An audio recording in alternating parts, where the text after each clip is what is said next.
जय हिंद दोस्तों। तो कैसे हैं आप सब। आई होप आप लोग ठीक होंगे और अच्छे से पढ़ाई कर रहे होंगे। तो आज हम बात करने वाले हैं क्लास 12th हिस्ट्री का जो है ना बाबू अति आवश्यक प्रश्न है। तो आप लोग जो है ना ये सभी प्रश्न का आंसर अच्छे से याद कर लीजिएगा और आप लोग जो है ना बाबू वीडियो को शुरू से लेकर लास्ट तक जरूर देखिएगा। तो चलिए आज का जो हमारा पहला प्रश्न उसको देख लेते हैं। जो हमारा पहला प्रश्न है कि विजयनगर साम्राज्य का पहला राजवंश क्या कहलाता था। ऑप्शन नंबर ए में संगम वंश, ऑप्शन नंबर बी में सुलूभ वंश, ऑप्शन नंबर सी में तुलुब वंश, ऑप्शन नंबर डी में आरबीदु वंश। इसका सभी छात्र जो है ना बाबू आंसर जल्दी कमेंट करिएगा।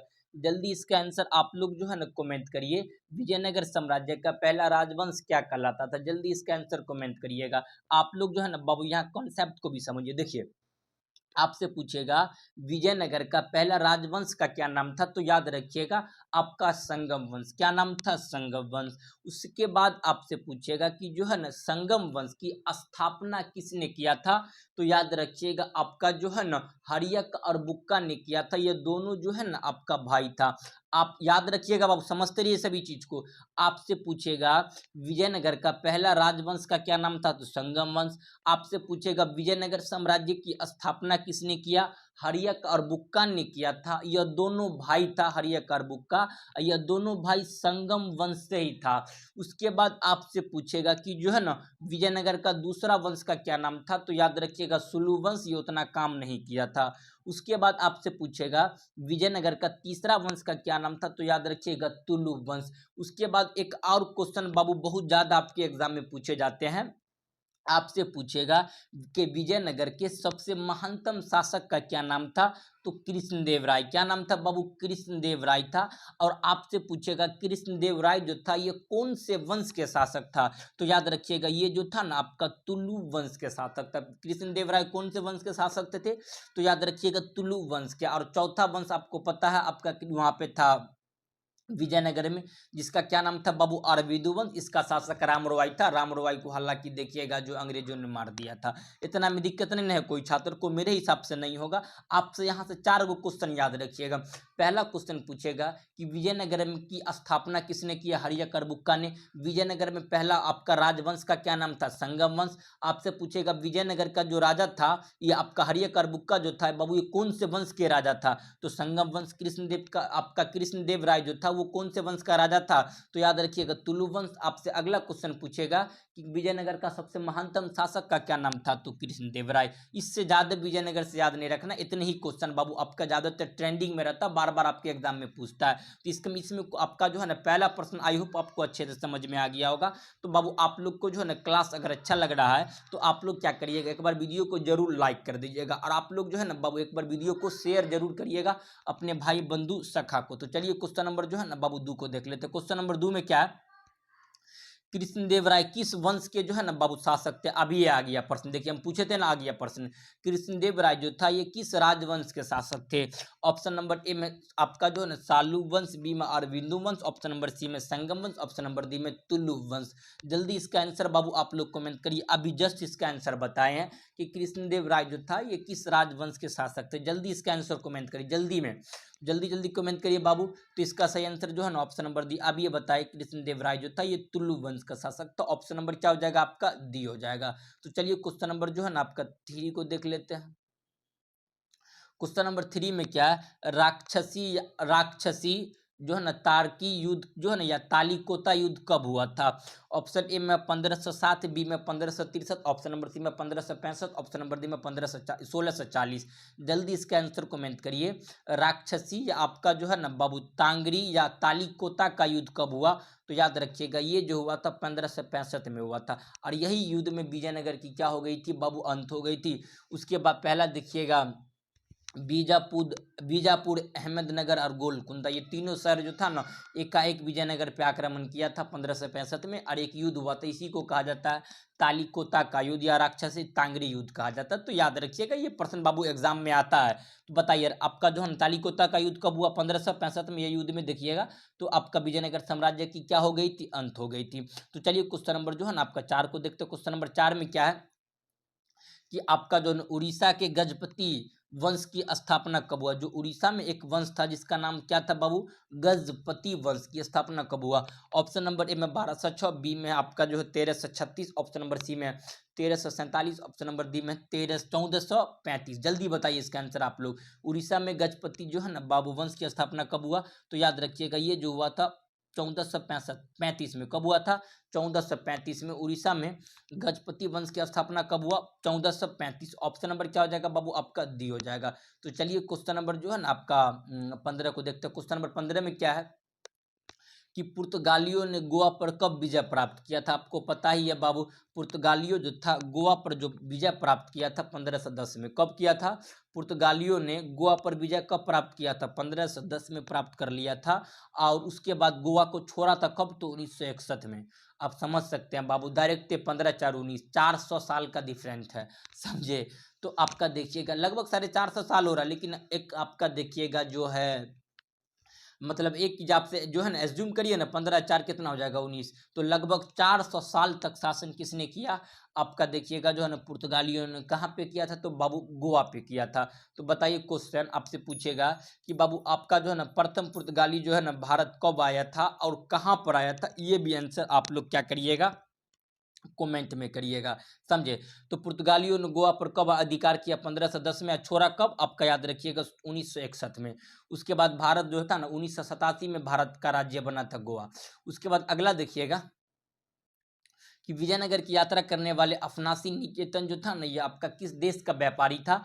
ऑप्शन नंबर ए में है पुर्तगाल का, बी में देखिएगा आपका जो है ना क्या बोलते हैं इटली, सी में रूस, ऑप्शन नंबर डी में स्पेन। जल्दी इसका आंसर कमेंट करिए कि आपका देखिएगा विजयनगर आने वाले जो है ना अफनासी निकेतन किस देश का यात्री था? तो याद रखिएगा बाबू अफनासी निकेतन जो था ये रूस का एक क्या था आपका देखिएगा तो जो है ना व्यापारी था। कहाँ का था? रूस का।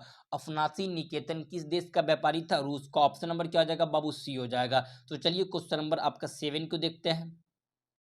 क्वेश्चन नंबर 7 में क्या देखिए बाबू आपका विजयनगर से बहुत ज्यादा क्वेश्चन पूछ रहा है। विजयनगर से आपका अगला क्वेश्चन विजयनगर से भी है। महानवमी दिब्बा क्या था? ऑप्शन नंबर ए में है मंदिर था भैया, मंदिर नहीं था। ऑप्शन ए में है महल, ऑप्शन नंबर सी में है विशाल मंच, ऑप्शन नंबर डी में पर्वत। तो बताइए जल्दी इसका आंसर कमेंट करिए। तो बाबू महानवमी दिब्बा क्या था? तो याद रखिएगा एक विशाल मंच, ऑप्शन नंबर सी हो जाएगा। क्या हो जाएगा बाबू? सी। तो चलिए क्वेश्चन नंबर जो है आपका 19 को देखते हैं। क्वेश्चन नंबर 19 में है कि विजयनगर की मातृ देवी कौन थी? ऑप्शन ए में पंपा देवी, बी में है आपका देखिएगा परावर्ती, सी में काली, डी में दुर्गा। विजयनगर की देखिएगा मातृ देवी क्या था? तो याद रखिएगा पंपा देवी। कौन था बाबू? विजयनगर का मातृ देवी कौन था? पंपा देवी। ऑप्शन नंबर क्या हो जाएगा आपका? ए हो जाएगा, समझे? उसके बाद अगला देखिएगा, अगला देखिए विजयनगर में जो है ना बाबू कुरदाई चेदी कौन थे?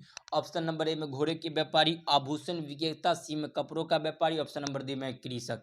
जल्दी इसका आंसर कमेंट करिए। विजयनगर में कुरदारी चेदी कौन थे? तो याद रखिएगा जो घोड़ों के व्यापारी होते थे उसे जो है ना कुरदरी चेदी कहा जाता था। क्या कहा जाता था? कुरदरी चेदी, समझे? तो जो घोड़ों के व्यापारी होते थे उसे क्या कहा जाता था? याद रखिएगा कुरदरी चेदी। ऑप्शन नंबर क्या हो जाएगा बाबू? आपका ए हो जाएगा। क्वेश्चन नंबर 9 का ऑप्शन नंबर ए। तो चलिए क्वेश्चन नंबर जो है ना बाबू 10 को देखते हैं। क्वेश्चन नंबर 10 में है कि कृष्णदेव राय ने अमुक्तमल्य जो है ना किस भाषा में लिखी थी? क्वेश्चन आएगा कि कृष्णदेव राय की पुस्तक का क्या नाम था? तो अमुक्तमल्य ये किस भाषा में लिखी गई थी? पहले तो एक नंबर में कृष्णदेव राय का पुस्तक का क्या नाम था? तो अमुक्तमल्य ये किस भाषा में थी? तो याद रखिएगा बाबू आपका तेलुगु भाषा में थी। किस भाषा में थी बाबू? तेलुगु भाषा में थी। ऑप्शन नंबर क्या हो जाएगा आपका? बी हो जाएगा क्वेश्चन नंबर 10 का। तो चलिए क्वेश्चन नंबर बाबू 11 को देखते हैं। क्वेश्चन नंबर 11 में है कि 1793 में बंगाल में अस्थाई बंदोबस्त किसके द्वारा लागू किया गया था और वहाँ का गवर्नर जनरल का क्या नाम था? तो याद रखिएगा ये जो था ना 1793 अस्थाई बंदोबस्त जो लागू किया गया था, याद रखिएगा वहाँ का जो है ना बाबू जो आपका गवर्नर जनरल था बंगाल का, जिसका क्या नाम था बाबू? कार्नवालिस। क्या नाम था? तो बताइए अस्थाई बंदोबस्त किसने लागू किया? ये कार्नवालिस ने लागू किया था और ये 1793 बंगाल में लागू किया गया था। तो ऑप्शन नंबर क्या हो जाएगा बाबू? आपका बी हो जाएगा। ये सब तो जो है थोड़ा आसान प्रश्न है, याद रखिएगा। और ये सब प्रश्न बाबू आपके एग्जाम में बहुत बार पूछे जाते हैं। तो क्वेश्चन नंबर 11 का ऑप्शन नंबर क्या हो जाएगा? बी हो जाएगा। तो चलिए क्वेश्चन नंबर 12 को देखते हैं। क्वेश्चन नंबर 12 में क्या है कि पांचवी रिपोर्ट ब्रिटिश संसद में कब पेश किया गया। ऑप्शन ए में है आपका 1793, बी में है 1774, सी में 1813, ऑप्शन नंबर डी में है 1833। जल्दी बताइए। तो पहले तो ये बताइए कि पांचवी रिपोर्ट किसने पेश किया। तो याद रखिएगा ये जो था बुक्काकर ने किया था। किसने किया था? बुक्काकर ने किया था। ये कब पेश की गई ब्रिटिश संसद में? तो याद रखिएगा ये जो है 1813 में की गई थी। कब की गई थी बाबू? ये क्वेश्चन इंपोर्टेंट आया हुआ कई बार एग्जाम में। बताइए पांचवी रिपोर्ट ब्रिटिश संसद में कब पेश किया गया था। तो याद रखिएगा ये जो पेश किया गया था 1813। कब बाबू? 1813। ऑप्शन नंबर आपका देखिएगा 12 का सी। 12 का क्या हो जाएगा? सी हो जाएगा। तो चलिए क्वेश्चन नंबर 13 को देखते हैं। क्वेश्चन नंबर 13 में है पीडूस इंडिया एक्ट कब पारित हुआ। ऑप्शन ए में है आपका देखिएगा 1774, बी में 1784, सी में 1793, ऑप्शन नंबर डी में 1893। 13। तो इसका जल्दी सही आंसर बताइए कि जो है ना आपका पीडूस इंडिया एक्ट कब पारित हुआ। तो 1784 में हुआ था। कब हुआ था बाबू? 1784। और हालांकि सन वाला सब क्वेश्चन याद रखिएगा, हम आपको टेंशन ना लीजिए बाबू, जितना सन वाला क्वेश्चन है वो हम आपको एक बार करवा देंगे। आप थोड़ा सा भी टेंशन ना लीजिएगा। जितना सन वाले क्वेश्चन सब आपके एग्जाम में पूछे जाते हैं ये सभी क्वेश्चन हम आपको एक बार करवाएंगे। समझ? टेंशन थोड़ा सा भी नहीं लेना है आपको। तो ऑप्शन नंबर क्या हो जाएगा बाबू? आपका बी हो जाएगा। चलिए क्वेश्चन नंबर जो है ना आपका देखिएगा जो है 14 को देखते हैं। क्वेश्चन नंबर 14 में है कि फ्रांसीसी बुक्काकन कौन थे। ऑप्शन ए में एक चिकित्सक, बी में जमींदार, सी में एक व्यापारी, ऑप्शन नंबर डी में गवर्नर। तो बताइए कि आपका फ्रांसीसी बुक्काकन कौन थे। तो एक आपका चिकित्सक थे। क्वेश्चन नंबर देखिएगा 14 का ऑप्शन नंबर ए। फ्रांसीसी बुक्काकन कौन थे? एक चिकित्सक थे। क्वेश्चन नंबर देखिएगा आपका 14 का ऑप्शन नंबर क्या हो जाएगा बाबू? आपका ए हो जाएगा। समझे? तो चलिए क्वेश्चन नंबर जो है आपका देखिएगा जो है 15 को देखते हैं। क्वेश्चन नंबर 15 में क्या है कि संस्थाल विद्रोह कब हुआ था। ऑप्शन ए में 1792 से 93, ऑप्शन नंबर सी में 1733 से 1734, सी में आपका 1855 से 56, सी में 1875 से 76। जल्दी बताइए कि संस्थाल विद्रोह कब हुआ था। तो याद रखिएगा ये जो हुआ था आपका 1800 जो है ना आपका 55-56 में हुआ था। ज़्यादातर ऑप्शन में 55 रहता है। संस्थाल विद्रोह कब हुआ था बाबू? तो 1855 में हुआ था। किसने किया था? सिंधु और कन्हू ने किया था। किसने किया? संथाल विद्रोह किसने किया था? सिंधु और कन्हू ने किया था। ये आपका देखिएगा तो 1800 जो है ना बाबू 55 में हुआ था। कब हुआ? संथाल विद्रोह कब हुआ था? 1855। क्वेश्चन नंबर देखिएगा 15 का ऑप्शन नंबर क्या हो जाएगा बाबू? सी हो जाएगा। तो चलिए क्वेश्चन नंबर देखिएगा आपका 16 को देखते हैं। क्वेश्चन नंबर 16 में है कि अंग्रेजों ने दामिने को किसे जनजाति को बसाया था। दामिने को क्या था? तो याद रखिएगा एक भूभाग था। क्या था बाबू? एक भूभाग था। अंग्रेज ने ये किसे दिया था? ऑप्शन ए में है संस्थाल, बी में पहाड़ियों, सी में आपका मुंदाओ, सी में इनमें से कोई नहीं। तो दामिने को क्या था? तो याद रखिएगा बाबू एक भूभाग यानी जमीन था। ये संस्थाल को बसने के लिए पहाड़ियों का निचला भूमि दी गई थी। तो क्वेश्चन नंबर 16 का ऑप्शन नंबर क्या हो जाएगा बाबू? ए हो जाएगा। तो चलिए क्वेश्चन नंबर 17 को देखते हैं। क्वेश्चन नंबर 17 में है कि रैयतवाड़ी बंदोबस्त जो है ना बाबू बंदोबस्त में भूमि का स्वामी कौन होता था। ऑप्शन ए में है किसान, बी में है जमींदार, सी में साहूकार, ऑप्शन नंबर डी में इनमें से कोई नहीं। रैयतवाड़ी बंदोबस्त में भूमि का जो है ना बाबू आपका देखिएगा जमींदार यानी स्वामित्व जो होता था वो कौन होता था बाबू? किसान होता था। कौन होता था? किसान। किसान और डायरेक्ट अंग्रेज से बात होता था। लेकिन आपका देखिएगा स्थायी बंदोबस्त में उसमें जमींदार भी आ जाते थे। इसमें कोई जमींदार मतलब नहीं है। इसमें कौन आता? डायरेक्ट किसान और आपका अंग्रेज। 17 का ऑप्शन नंबर क्या हो जाएगा बाबू? तो ए। तो चलिए क्वेश्चन नंबर 18 को देखते हैं। क्वेश्चन नंबर 18 में क्या है कि 10 मई 1857 के सिपाहियों ने कहाँ विद्रोह किया था। ऑप्शन नंबर ए में दिल्ली, बी में आगरा, सी में आपका मेरठ, ऑप्शन नंबर डी में पटना। आपको पता है बाबू कि अंग्रेजों से जो है ना बाबू भारतीय व्यक्ति तंग आ गए थे। क्या आ गए थे? तंग। तो उसने क्या किया? एक 1857 की बाबू विद्रोह किया था। ये कहाँ पे किया था? तो बाबू मेरठ में किया था। कहाँ किया था? मेरठ में।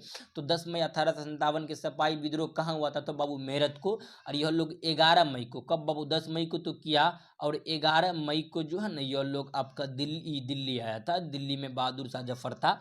समझे? तो यह लोग कहाँ पे आया था बाबू? दिल्ली। 10 मई को कहाँ पे विद्रोह किया? आपका देखिएगा जो है मेरठ में। मेरठ में बाबू आपका देखिएगा बैरकपुर छावनी में किया था। ऑप्शन नंबर क्या हो जाएगा बाबू? सी हो जाएगा। 18 का। तो चलिए 19 को देखते हैं। क्वेश्चन नंबर 19 में है कि 1856 में अवध में नवाब वाजिद अली शाह को अंग्रेज ने किस आरोप में हटाया। ऑप्शन ए में है विद्रोही गतिविधियों के कारण, सी में कुशासन के कारण, आपका जो मराठों के विरुद्ध युद्ध में साथ नहीं देने के कारण, ऑप्शन नंबर 3 में से कोई नहीं। तो अंग्रेजों ने आपका बहादुर शाह नवाब वाजिद अली को क्या आरोप लगाया था? तो याद रखिएगा कुशासन का आरोप लगाया था, ये शासन अच्छा से नहीं चला रहा है आपका बहादुर शाह जफर। तो ऑप्शन नंबर क्या हो जाएगा? बी हो जाएगा। कुशासन का आरोप बहादुर शाह जफर पे लगाया था किसने? तो याद रखिएगा ये जो था आपका बंगाल के अंग्रेज ने लगाया था नवाब वाजिद अली पे। समझे बाबू, कुशासन यानी शासन व्यवस्था को अच्छा से नवाब वाजिद अली नहीं चला रहे। तो ऑप्शन नंबर क्या हो जाएगा बाबू आपका? देखिएगा बी हो जाएगा क्वेश्चन नंबर 19 का। तो चलिए क्वेश्चन नंबर 20 को देखते हैं। क्वेश्चन नंबर 20 में है कि जो है ना किसे बंगाल का आर्मी पोस्ट जो है ना बाबू साला कहा जाता है। ऑप्शन ए में कलकत्ता, बी में अवध को, सी में ढाका, डी में दिल्ली। जल्दी बताइए बाबू किसे बंगाल आर्मी का जो है ना बाबू पोदशाला कहा जाता है। जल्दी इसका आंसर कमेंट करिए। तो इसका सही आंसर हो जाएगा बाबू अवध को। किसे? अवध को। देखिएगा तो बंगाल का जो है ना पोदशाला कहा जाता है। क्वेश्चन नंबर देखिएगा आपका 20 का ऑप्शन नंबर बी। 20 का ऑप्शन नंबर क्या हो जाएगा बाबू? बी हो जाएगा। समझे? इतना में किसी छात्र को कोई दिक्कत या कोई आपत्ति या कोई समस्या है? मेरे हिसाब से कोई दिक्कत नहीं होगा बाबू। 20 तक पढ़ा दिए और सारा एक्सप्लेनेशन भी किए हैं बाबू। आप लोग जो है ना क्लास अच्छा लग रहा होगा आप लोग को, तो आप लोग इस चैनल को सब्सक्राइब भी कर लीजिएगा। ये जो है ना बाबू हमारा न्यू चैनल है, तो आप बाबू प्लीज़ हमारे चैनल को सब्सक्राइब जरूर कर लीजिएगा। इतना में कोई छात्र को कोई दिक्कत या कोई आपत्ति, मेरे हिसाब से कोई दिक्कत या कोई आपत्ति नहीं होगा। अगर बाबू आप लोग को कोई दिक्कत या कोई डाउट होता है तो आप लोग हमें जरूर कमेंट में बताइएगा। समझे? तो बाबू 20 क्वेश्चन तक ही रहने दीजिए और आगे का प्रश्न जो है ना बाबू हम आपको नेक्स्ट क्लास में करवा देंगे। आप लोग को क्लास कैसा लगा आप लोग हमें जरूर कमेंट में बताइएगा। तो चलिए हम लोग मिलते हैं नेक्स्ट क्लास में। तब तक के लिए सभी छात्र को जय हिंद, जय भारत।